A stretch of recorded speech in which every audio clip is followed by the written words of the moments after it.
Hello mga karonin, mga kapixel. Magandang umaga, tanghali, hapon sa inyong lahat. Today is Tuesday na, alauna na ng alauna 6 na ng madaling araw, Tuesday, April 16. So tapos na tayo sa ating ritual. Na-restrict na natin yung kalahati. Yung kalahati bibili natin ng ron. Okay, sa alright. Ganon talaga ang buhay. So sa kabuuan guys, bumili tayo ng Bumili kasi tayong pixel kahapon. So ito yun, no? Nasa 187,000 yan binili natin. Magkano na ang worth niyan ngayon? Check nga natin. Check muna natin, no? Medyo hindi connected sa RON, pero para sila ng chain, RON and chain. So pixel, where are you? Ba't nag-iba? Pixels. Ayos ba yun? Ayan. So meron tayong 187,000 pixel guys. 187. Kano yun? 187. Ayun na lang, 187 mo na lang. So nasa 4.4 siya ngayon. 4.3 yan 4.2. Ayan. Ayun yung total pixel natin. Pero syempre hindi naman pixel ang bibili natin muna, kasi nakabili na nga tayo ng bulto dyan. Kaya ang gagawin natin, bibili tayo ng RON. Syempre stake natin yan. From AXS ililipat natin sa RON token, man. Max lang natin yan guys. Okay. So from AXS binili natin ng RON, tas i-stake natin yan. Piliin mo lang itong free para wala nang gas fee. Okay. So habang naghihintay tayo dyan, claim na natin yung kinita mula kahapon. Parang nagbawan lang ata ako dito per day. 2 or 3 per day na RON.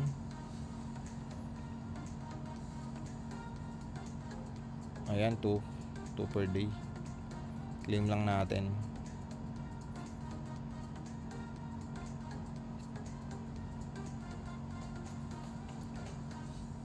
So habang naghihintay tayo yan, basa tayo ng comment guys. Shoutout muna sa ating 667 subscriber. At basa na tayo ng comment na tungkol sa RON. Okay, sa pixel, na-like na natin yan kanina. Ulit ba para sa akin? Yes, para sa akin. So The Castro Gaming, okay ba magstay na exchange? Sir, okay lang ba i-stay sa exchanger yung nabiling pixel kahit hindi na ilipat sa RON? Nasa sayo sir, pwede naman. Pero syempre pag nasa centralized exchange, medyo pag hindi mo kasi hawak yan, wala kang seed phrase nyan Pag yan nagsara, hindi naman siguro. Depende, mag-a-announce naman yan. Pero syempre, mas mo pa rin pag control mo. Lalo na pag hindi malalaking exchanger, medyo nakakatakot. Pero si FTX nga dati laking exchanger, pero tinira kasi siya ng US Okay, music RON play yan, present. Good day sir sa'yo. Paldo na naman, sabi ni Angelo Antonio Aguilar. Ayun na yun. One Piece Billionaire, shout out sa'yo. Okay. Prodigy Games, di ka mahilig bumili ng mga land NFT like Axiland? Meron po ako niyan dati. Actually yung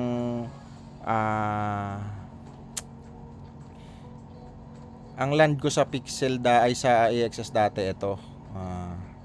Ito Genesis. May Genesis ako dati guys. 75 piraso lang yan, di ba? May Genesis ako, binenta ko lang. May Mystic din tayo sa iba kong wallet guys. Pero kasi to may staking din dito. Pero tinanggal na nga nila to. Dati 32 to Dito ata yun. Dito 32. 32 AXS siya a day. Kasi bumagsak yan, nakabili ako dyan. Pero wala din mas maganda ibenta mo na lang, kasi kung nasa AXS pwede mo siya withdraw anytime. Bili mo na ibang token. Unlike dito, pag sinold mo yun, wala pa naman agad-agad bibili. Tapos halos ganun din ang kita sa staking. Okay, so next comment. Shoutout sa'yo Sir Prodigy Games. Okay, sakit ng ulo ko guys. Ayan, solid sana talaga pixel, pero yung devs against daw sila sa pag-open ng pixel staking. Gusto daw nila exchange or maglaro lang yung way para makagain ng pixel. Anti-whales daw nila yung pwera na lang kung buy and hold. At sila Gios naman, boss, nagpo-focus sa RON convention. Dati kasi puro excess convention lang ginagawa nila, kaya hindi sila focus sa excess. Meron nga nag-leak na magpapagawa sila ng daily task sa AXS game tapos reward AXS. Mas okay yun, no? Pero syempre pag dumami, mas lilit ang value. Pero tingin ko wala pa namang bull market talaga. Pero syempre kung ako may-ari ng mga gaming na yan, ngayon pa lang gagawa na ako ng ingay para pa bull market sasabay yung game ko, 'di ba? Kaya siguro kung ano ang pinagagawa nila. Dito naman si Pixel kasi gaming lang naman yan ng RON token. So marami namang NFT game. Lamang lang ito kasi siya ang daming player niya ngayon. At saka yun nga, free to play siya, pero may mga kailangan kang gawin eh. Tsaka pag dumami naman yung token yan, guys, hindi naman siya kagaya ng SLP. Si SLP kasi ang supply nun unlimited. Si Pixel ang supply nito, ayan o, andyan yung supply niya. Supply niya 5 billion lang. Hindi na yan pwedeng padamihin. Si SLP kasi walang limitasyon to eh. Kaya nga ginagawa na lang nila ito ng burning mechanism. Nalagyan nila ng idea para masunog. Kasi pag nasunog, ayan o, max supply ito, wala talaga siya kasi unlimited yung supply nito. So kung ikaw yung holder dati ng SLP na nabili mo 20 pesos, ito na lang siya ngayon, no?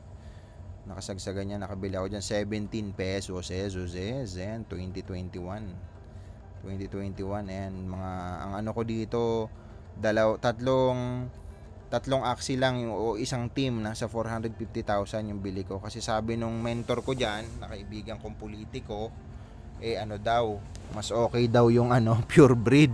Kasi pag binenta mo mga 100%, 100% din yung anak, mabibenta mo agad na sobrang mahal. Lahat ng, may mga Ethereum ako dati, pinapalitan ko, tapos doon ako nag-start. After nun, puro 27 agad na pure breed na team ang nilagay ko dyan. Tapos nanganak, puro chapsoy. Sa umabot ng 2,000 ang aking scholar sa Axie.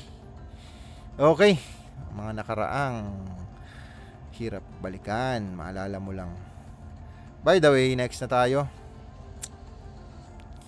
Kay Ethan, shoutout sa'yo Sir Ethan. Present sir, tanong ko lang po, kung makaka-recover pa kaya ang Pixel sa sobrang dami ng daily average user. Panigurado marami ring mamimint na pixel per day. Ang daming supply po, baka may ma-oversupply para nangyari sa SLP. Wala rin pong malinaw na burning mechanism ang pixel. Yun nabibili in game gamit ang pixel ay napupunta sa mga community treasure na nakalock daw po. May hold po kasi ako onting pixel. Salamat po. Again, sinabi na natin, iba ang supply ng AXS or ng SLP sa pixel. Si SLP kasi unlimited yung supply. Lamang nga pag maraming player eh, 'di ba? Kasi hindi tataas ang value ng token pag onti yung player, guys. Hindi siya makikilala.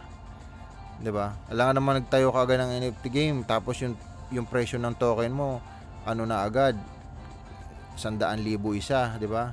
Siyempre magsisimula sa maliit, tapos pag dumami na yung player, may point ka din doon na dadami yung supply. Pero tingin ko marami kasi, hindi kasi ako naglalaro ng pixel, guys, kaya hindi ko alam yung pasikot-sikot diyan.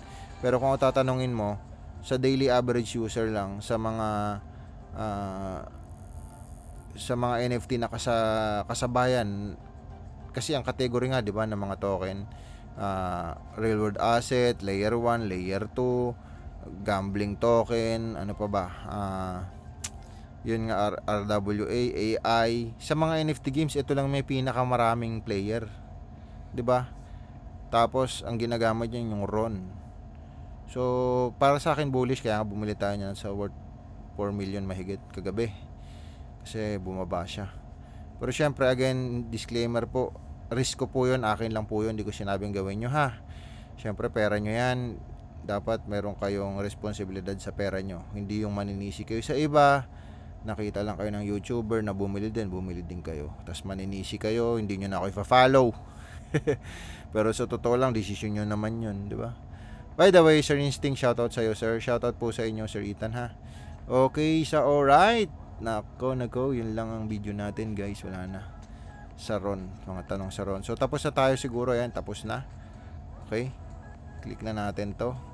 Pero syempre baka nakalogout na. Check natin, no? Hindi pa naman. Hanap tayong validator. Syempre piliin na natin yung may mga blue check. Okay, namura. Hanap tayo namura. Ito si nonsense na naman. Namura dito. Sige na nga, nonsense. Max 53 lang guys. Delegate natin yan.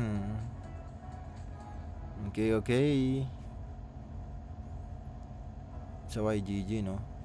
Nag-DP ako nung nakaraan sa YGG, pero meron pa rin naman natira. YGG kasi dito sa Ron, staking. Kung nag-stake ka ng YGG dati dito, ang laki ng airdrop mo. Malaki makukuha mong airdrop.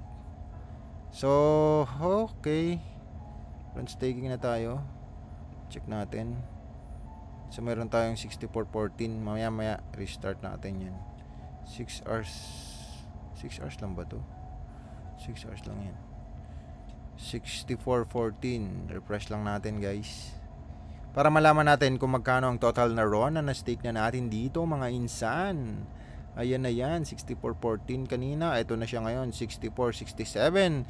Check natin ang presyo niyan. Syempre malamang bumaba yan, pero okay lang yan. Ang importante dumadami yung token natin. Para lang po sa akin yun ha, hindi po sa inyo ha. Baka mamaya hindi pa ako financial advisor. Ayan, check natin guys. So meron tayo ditong ayan, 6467. 6467 1.2. Ayun. Mas malaki binagsak ni ni AXS. Dito hindi unti lang yun. From malaki din pala. Okay. So ayan, umangat, nagdagan na naman ng isa kasi kanina 139 nung nagre-record tayo sa AXS. Ngayon sa Ron tayo nagre-record. Screen record para sa ating video. 2 video per day. Okay.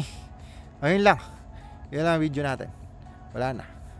Shoutout na sa inyong lahat. 667,000 subscriber. See you tomorrow guys. Bye bye.